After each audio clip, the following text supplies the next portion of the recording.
Everyone, welcome to my YouTube channel. तो guys, आज धनतेरस है। आप सभी को धनतेरस की ढेर सारी शुभकामनाएं।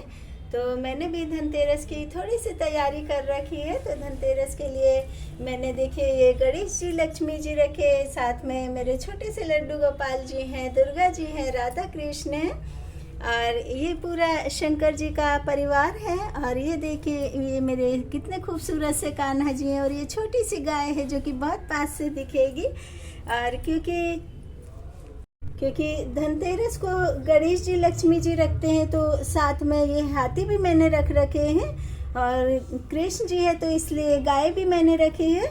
और उसके अलावा क्योंकि हम लोग जितना भी भारत है वो एक किसान प्रधान देश है, तो इसलिए मैंने ये गेहूं रखे हैं, ये धनिया रखा है, और ये मैंने चावल रखे हैं, और ये खड़ी हल्दी की गांठें हैं, और ये तो मैंने ये लौंग सुपारी रखी है, और ये मीठे में मैंने चिरौंजी का प्रसाद रखा है, और ये भगवान जी के लिए ड्राई फ्रूट रखे हैं। और हम कोई भी पूजा पाठ करते हैं तो सबसे पहले इसकी शुरुआत नारियल से होती है, तो मैंने नारियल रखा है। और ये मेरे कान्हा जी के ये चांदी के बर्तन हैं, और ये इनकी चम्मच है, लोटा है, गिलास है, कटोरी है, और ये मैंने कल वीडियो बनाया था ना, ये उनकी ज्वेलरी है।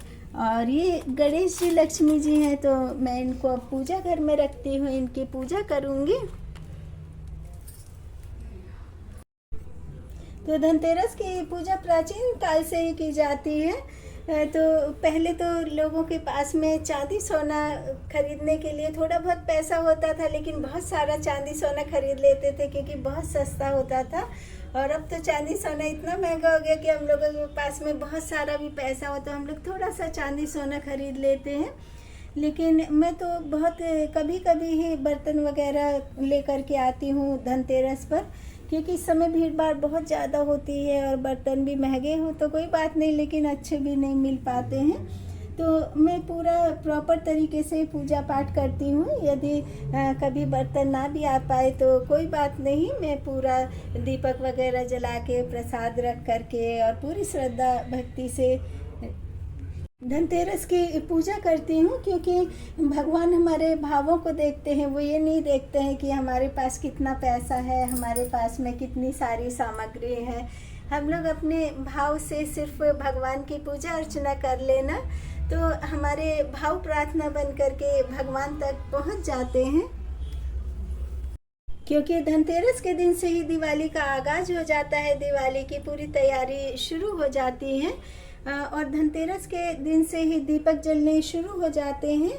और रात के समय चारमुखी दीपक जरूर जलाना चाहिए, क्योंकि दीपक चारमुखी वाला जलाने से घर में जो भी अकाल मृत्यु का भय होता है वो खत्म हो जाता है। और कोई यदि षड्यंत्र रच रहा होता है, कुछ हमारे बारे में गलत सोच रहा होता है, तो उसके सोचने का हम पर कोई भी नेगेटिव इफेक्ट नहीं पड़ता है।